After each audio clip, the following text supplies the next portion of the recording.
The great chamber stretched for miles in every direction, its walls carved from the living crystal of Nexus Prime itself, and 4,000 species had gathered within its glowing halls to conduct the business of governing a galaxy. Ambassador Valethra of the Sithari Collective rose from her hovering platform, her silver scales catching the light of a dozen artificial suns that floated near the chamber's impossibly high ceiling.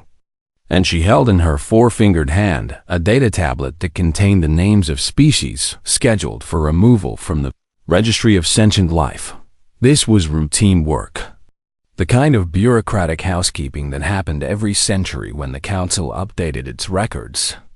And most ambassadors barely paid attention as Valethra read through the list of dead civilizations, the Mortec of Spiral Arm 7.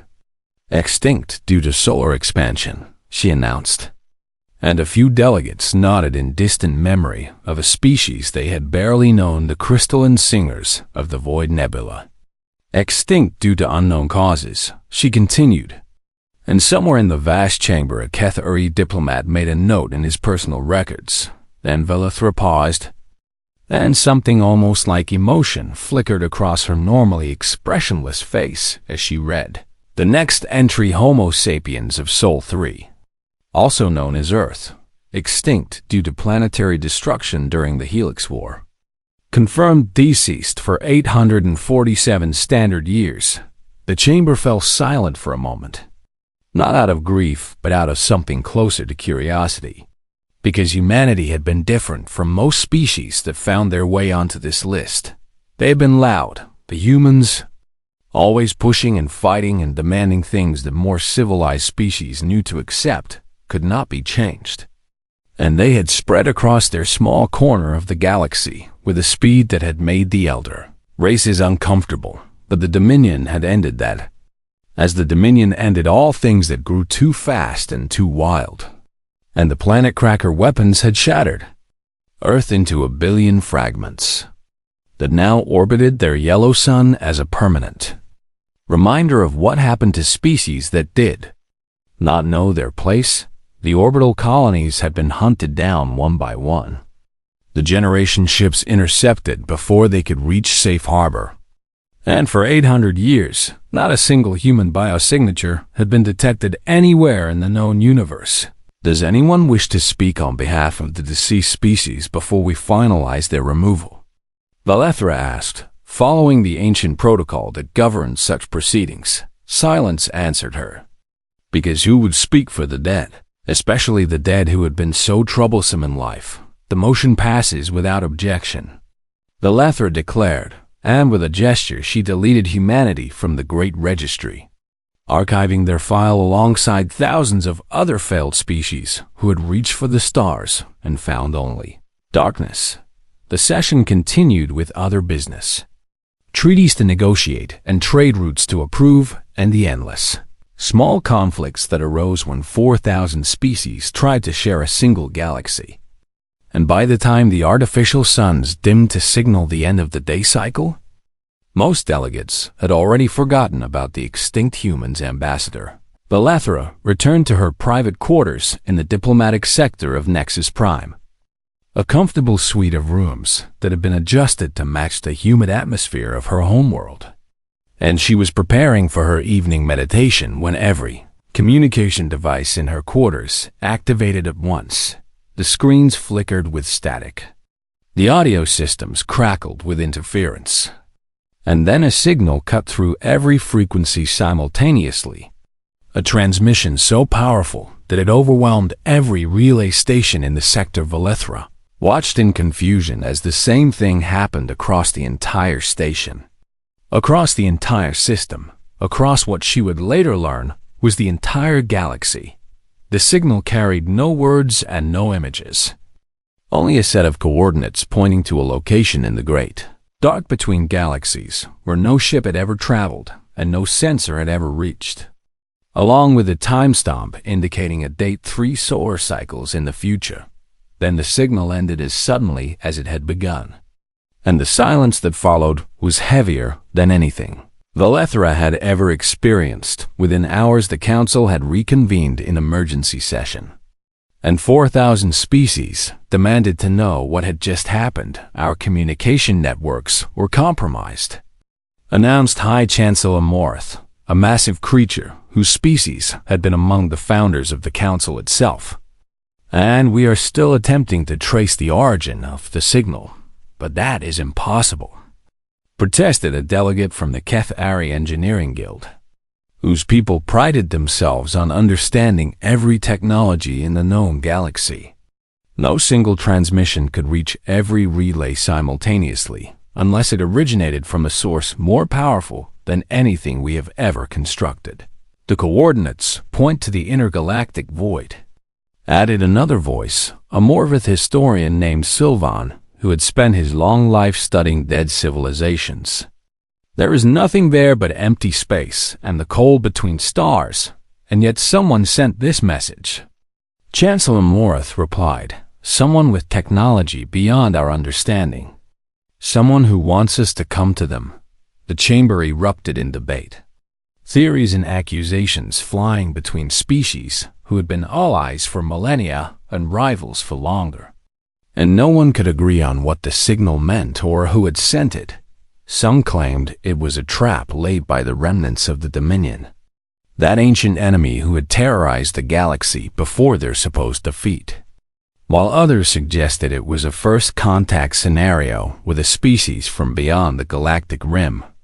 And a few even whispered that it might be the gods themselves calling their children home. But Sylvan the historian said nothing as he listened to the arguments rage around him, because he was thinking about the species he had spent decades studying, the loud and troublesome humans who had been declared extinct just hours before this impossible signal arrived.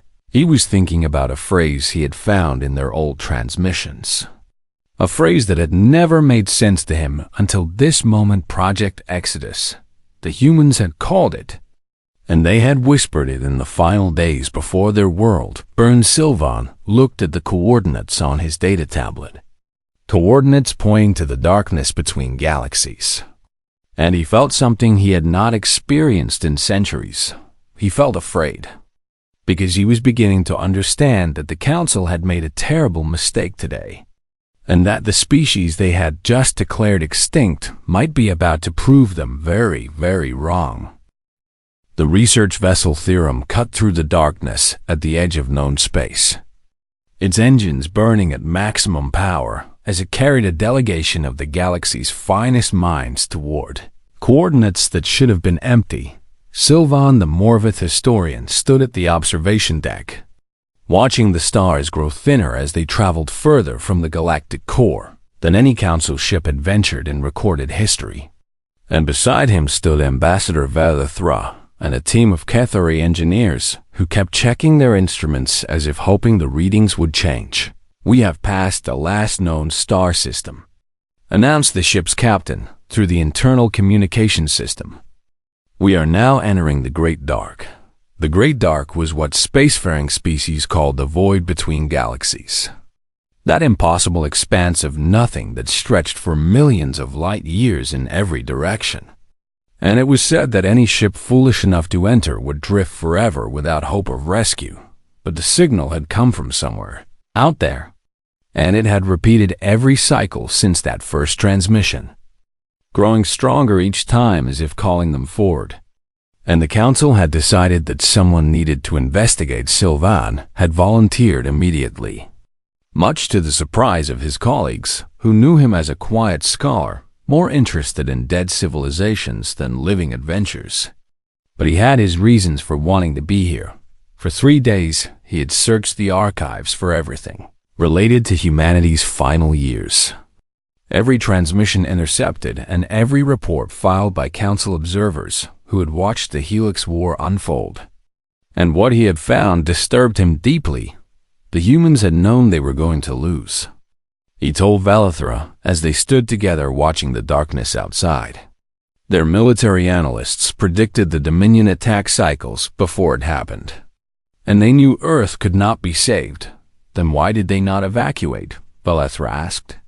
Why did they not seek shelter with allied species as other endangered civilizations have done? Because they did not trust us to protect them. Sylvan replied, and he could not blame them, because he remembered how the council had debated for months about whether to intervene while human colonies burned one by one. He pulled up records on his data tablet, showing her the evidence he had gathered in their final years. The humans were not just fighting the Dominion, he explained. They were building something massive at the edge of their territory. Construction projects that required more resources than any defensive structure would need.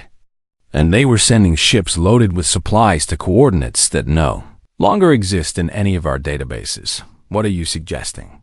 Valethra asked, her silver scales rippling with unease. I am suggesting that the humans planned for their own extinction. Sylvan answered, I am suggesting that while we watched them die, they were executing an escape plan 800 years in the making. The theorem's sensors began to detect something ahead. Anomalies in the darkness that should have been empty. And the Cathari engineers rushed to their stations as alarms began to sound throughout the ship. There is a massive energy signature directly ahead, the captain announced. And I do not understand these readings because what we are detecting should not be possible. Sylvan moved to the main view screen as the ship's computer enhanced the visual feed. And what he saw there stole the breath from his ancient lungs. A structure floated in the void, so vast that it made their research vessel look like a grain of sand beside a mountain. And it was wrapped around a dim brown dwarf star that had been drifting unseen through the darkness between galaxies. It was a Dyson sphere, a megastructure that completely enclosed the star to capture all of its energy. Technology that the Council had theorized about for millennia but never successfully constructed. And it was covered in lights that sparkled like a galaxy unto itself. How is this possible? Valethra whispered, her diplomatic composure completely shattered by what she was seeing. The humans built it, Sylvan answered, and even as he said the words he could barely believe them. They found this rogue star drifting in the void, invisible to our sensors. And they built their new home around it while we thought they were dying. The communication system crackled with static. And then a voice spoke in a language that had not been heard in the galaxy for 800 years. Attention, unidentified vessel. The voice said in the old human tongue that Sylvan had spent decades learning to read. You have entered protected space. Please identify yourselves and state your intentions. The delegation looked at each other in shock, because they had come expecting to find mysteries and perhaps dangers. But none of them had truly believed they would find what the signal had seemed to promise. This is the Galactic Council Research Vessel Theorem. Valethra responded, her voice steady despite the trembling of her hands. We received your signal and have come in response. There was a long pause, and then the voice returned with what almost sounded like warmth. Welcome to New Eden. It said, humanity has been expecting you. Please follow the guidance beacon to Docking Bay 7 and prepare to have your understanding of the galaxy fundamentally changed. The theorem moved forward into the shadow of the impossible structure, and Sylvan watched the lights of human civilization grow brighter around them. 800 years, he thought to himself as they approached. 800 years they have been out here in the darkness, watching us, waiting. And we never knew. He thought about all the times the Council had discussed the extinct humans, dismissing them as a failed species who had grown too fast and been pruned back by the natural order of things. And he felt shame burning in his chest because the humans had not failed at all, and they had not been pruned.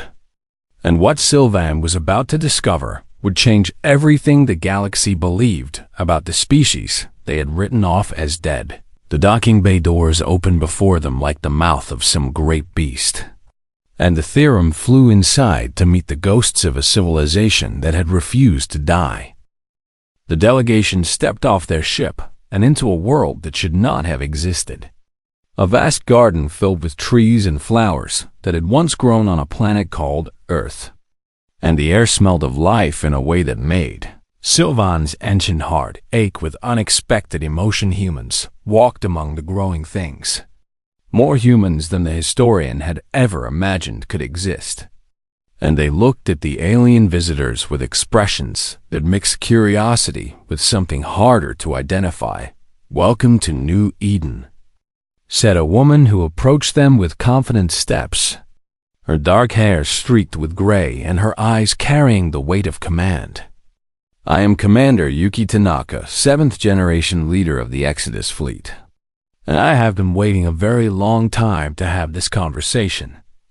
Valethra stepped forward to speak on behalf of the delegation, her diplomatic training asserting itself despite the shock of everything she had witnessed. "Commander Tanaka," she began, "the Galactic Council has many questions about how your species survived and why you have remained hidden for so long. I imagine you do."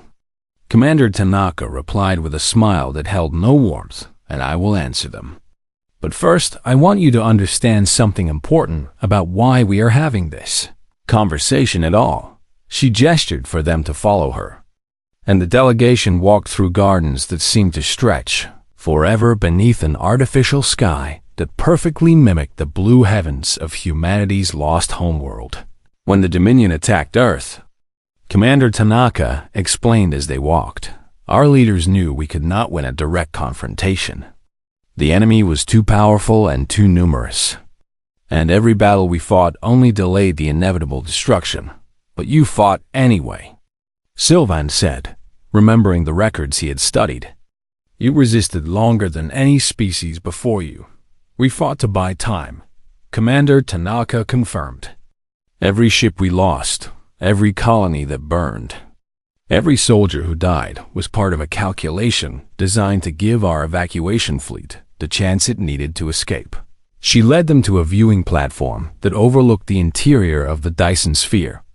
And what the delegation saw there made even the unshakable Cathari engineers gasp in amazement. Below them stretched a civilization that defied imagination. Cities built on floating platforms, forests that grew in impossible spirals, and everywhere the signs of technology so advanced it looked like magic. 17 million humans escaped on the Exodus fleet. Commander Tanaka continued, "We had mapped this region of intergalactic space a century before the war began, when our astronomers discovered a robed brown dwarf drifting through the void between Andromeda and our home galaxy." She pointed toward the dim star that hung at the center of the sphere, invisible to the naked eye but warm enough to power their civilization. "We let the galaxy believe we were dead," she said. "We watched from the darkness as the Dominion fell, as new empires rose, as species squabbled over territory that humanity once called home. And we waited." Why? Valethra asked. "Why hide for 800 years when you clearly had the technology to return whenever you wished?" Commander Tanaka turned to face the ambassador, and her expression shifted to something that looked almost like pity, "Because we needed time to become something greater than we were." She answered, "The humans who fled Earth were refugees, desperate and broken, and filled with rage at a galaxy that had abandoned them." She gestured at the civilization spread out below them. "But we did not want to return as conquerors seeking revenge," she continued. "We wanted to return as something better, as protectors rather than destroyers. And that kind of transformation takes time." Sylvan looked at the technology surrounding them. The ships that moved through the air without visible engines, the structures that seemed to defy gravity itself. And he understood that humanity had not simply survived in their exile. They had evolved, spending 8 centuries developing technologies that the Council had only theorized about, becoming something beyond what any species in the known galaxy had achieved. "Your weapons," Sylvan said carefully, "your ships, your medical technology. Everything I see here is centuries beyond anything the Council possesses. 847 years of focused research will do that." Commander Tanaka replied, "We had no wars to fight, no resources to waste on conflict, and every mind we had was dedicated to building a future worthy of the sacrifice that brought us here."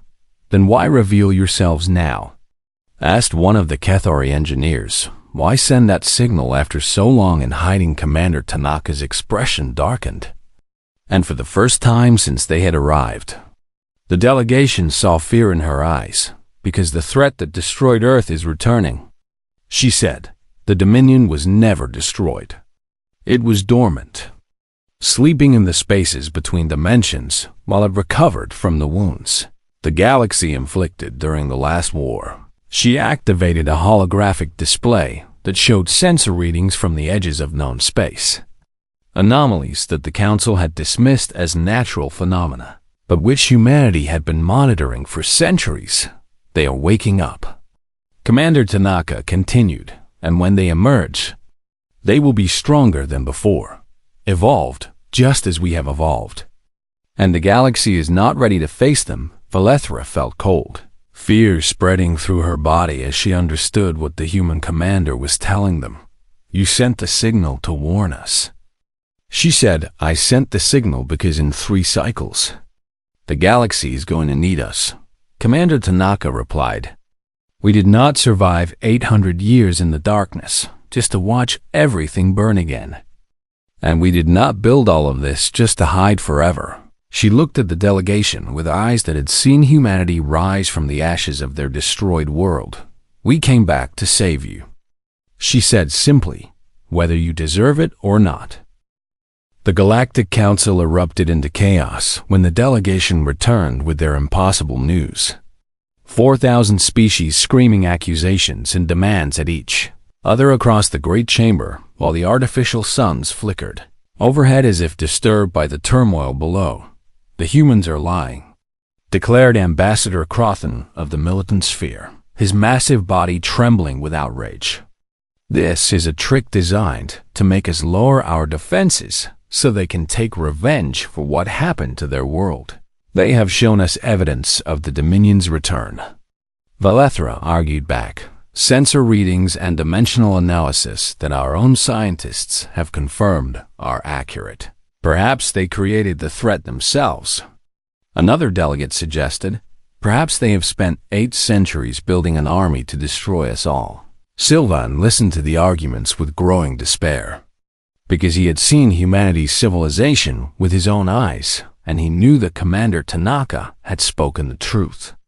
But the Council was too afraid and too proud to accept help from a species they had abandoned centuries ago. The debate might have continued for days if the universe had not interrupted with brutal efficiency.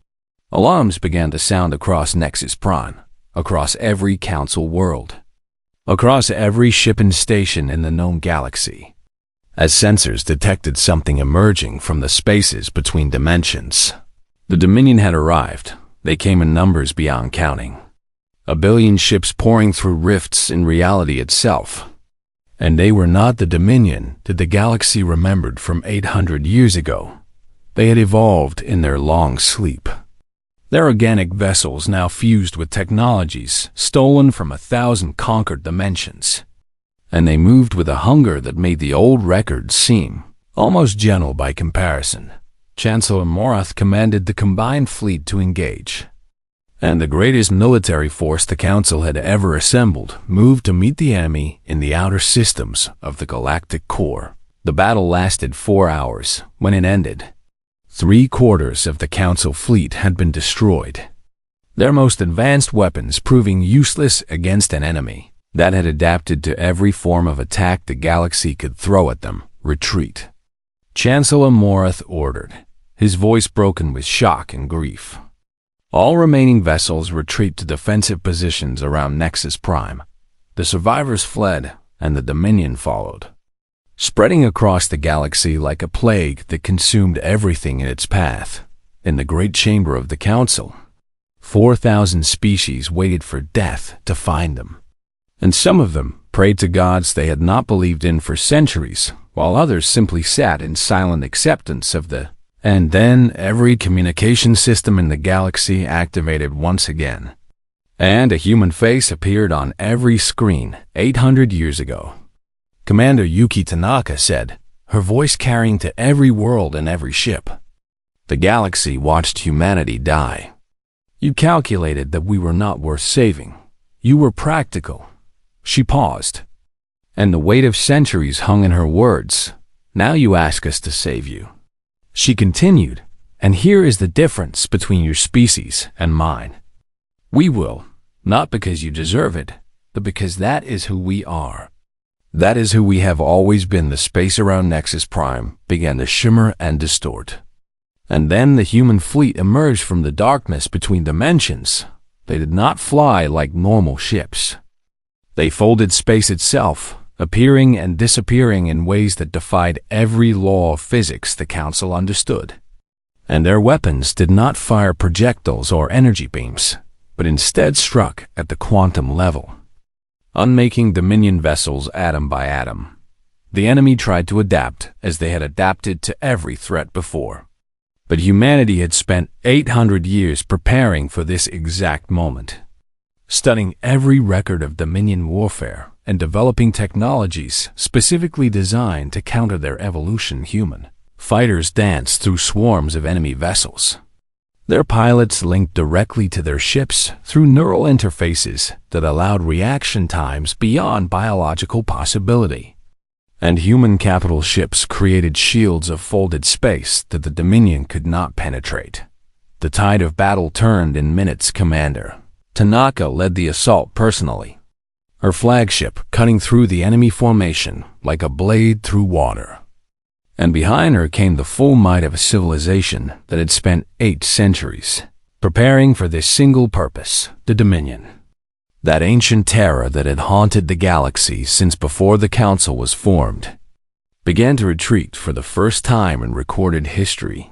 They fled back toward the dimensional rifts that had brought them.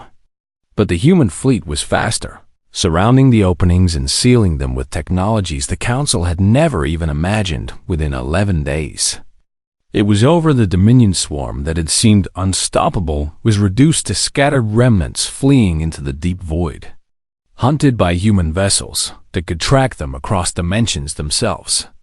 And the galaxy that had prepared for extinction found itself alive against all odds in the great chamber of the Council. 4,000 species sat in stunned silence as they tried to comprehend what they had witnessed. Humanity had returned from the dead, and they had saved everyone, even those who had celebrated their extinction, even those who had accused them of deception, even those who had done nothing while Earth burned. Chancellor Morath rose on trembling legs and looked at the human commander who had appeared in holographic form before the assembly. "Why?" he asked, his voice barely a whisper. "Why did you save us after everything we did? After everything we failed to do?" Commander Tanaka looked at him with eyes that held no hatred, only a sadness that stretched across centuries. "Because someone had to," she answered simply. "And because proving you wrong about us was always more important than proving you right." The galaxy that emerged from the Dominion War was not the same galaxy that had entered it.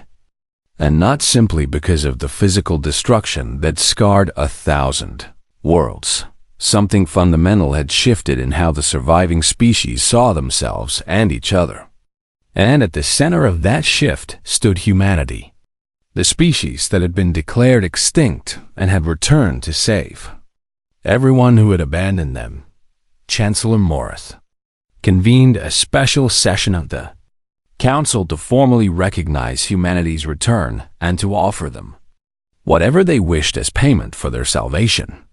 And 4,000 species waited anxiously to hear what the resurrected humans would demand. Commander Yuki Tanaka appeared before the assembly in person this time, walking through the great chamber with a small delegation of human representatives. And every eye followed her progress to the central speaking platform. The Galactic Council offers humanity full restoration of their status as a recognized species, Chancellor Morath announced, along with permanent seats on all governing bodies and first claim to any territories they wish to settle. He paused, clearly uncomfortable with what he had to say next. "We also offer formal apology for our failure to intervene during the destruction of Earth," he continued, "and we acknowledge that our inaction contributed to the suffering of your people." Commander Tanaka listened to the offer in silence, her expression unreadable, and when Morath finished speaking, she let the silence stretch until the tension in the chamber became almost unbearable. "We accept your apology," she finally said, "and we appreciate the recognition of our return." She looked around at the assembled delegates. Species who had ignored humanity's pleas for help 8 centuries ago. Species who had celebrated when Earth burned. Species who had dismissed humans as extinct just days before the signal arrived. "But we do not want seats on your council," she continued, "and we do not want territories or power or influence over your affairs." Confused murmurs spread through the chamber, because every species understood the desire for power, and no one could comprehend why humanity would refuse what was being offered. "We did not survive the darkness to rule you," Commander Tanaka explained. "We survived to ensure that no species ever faces extinction alone again. That is our purpose now. That is what 800 years of silence taught us." She gestured, and holographic projections appeared throughout the chamber, showing massive structures being constructed at the edges of the known galaxy. "We are building the Beacon Network," she announced, stations positioned at the boundary between civilization and the void, offering sanctuary to any species facing annihilation. The projection showed the stations in detail. Enormous artificial habitats, capable of housing billions of refugees, equipped with technology that could hide them from any threat and sustain them for as long as necessary. Any species that faces destruction can flee to these beacons. Commander Tanaka continued, "And we will protect them. We will help them rebuild. And when they are ready, we will help them return to reclaim their worlds. We ask nothing in return," she added. "Our only condition is that those we help agree to help others when they have the ability to do so." The chamber erupted in discussion, delegates struggling to understand a form of politics they had never encountered. Generosity without expectation of payment. Protection without demand for loyalty in the weeks that followed. Humanity shared their technology freely with any species that asked. Medical advances that could extend lifespans by centuries. Energy systems that could power civilizations without depleting resources. And agricultural techniques that could feed populations on barren worlds. They asked for nothing in return except a promise to use these gifts for good. Sylvan, the historian, spent those weeks interviewing as many humans as would speak with him, trying to understand how a species defined by their aggressive expansion had transformed into shepherds of the galaxy. He found Commander Tanaka in the gardens of New Eden, sitting beneath trees that had grown from seeds rescued from Earth's last forests, watching children play among flowers that existed nowhere else in the universe the Council will never understand. Sylvan said as he sat beside her, "Why you saved species who abandoned you. Why you helped those who celebrated your extinction." Commander Tanaka watched a young girl chase her brother through the garden, their laughter echoing off the crystal walls of their impossible home. "There is an old human concept," she said slowly. "We call it spite." Sylvan's translator struggled with the word, unable to find an exact equivalent in his language. "It means doing something specifically because others expected you not to." Commander Tanaka explained, "The galaxy expected us to die, so we lived. They expected us to hate, so we helped. Every act of kindness is an act of defiance against a universe that wanted us gone." She turned to look at the historian with eyes that held. Centuries of pain transformed into something like peace. "Humanity does not just survive," she said. "We spite our way to immortality. And the best revenge against those who wanted us dead is to become better than they ever believed we could be." Sylvan thought about all the species he had studied in his long career. The conquerors and the conquered, the empires that rose and fell across millions of years. And he realized that he had never encountered anything quite like humanity. "You could have had everything," he said. "The galaxy would have given you anything you asked." Commander Tanaka smiled. And for the first time since he had met her, The expression reached her eyes. "We already have everything we need." She replied, "We have our people, we have our purpose, and we have the knowledge that when the universe tried to destroy us, we answered by becoming its protectors." She gestured at the children playing in the garden, at the trees that had survived the death of their world, at the civilization that had been built in the darkness between galaxies. "This is our victory," she said. "Not conquest, not revenge, but this. Proof that humanity was worth saving even when no one else believed it." The stars shone overhead through the transparent sections of the sphere.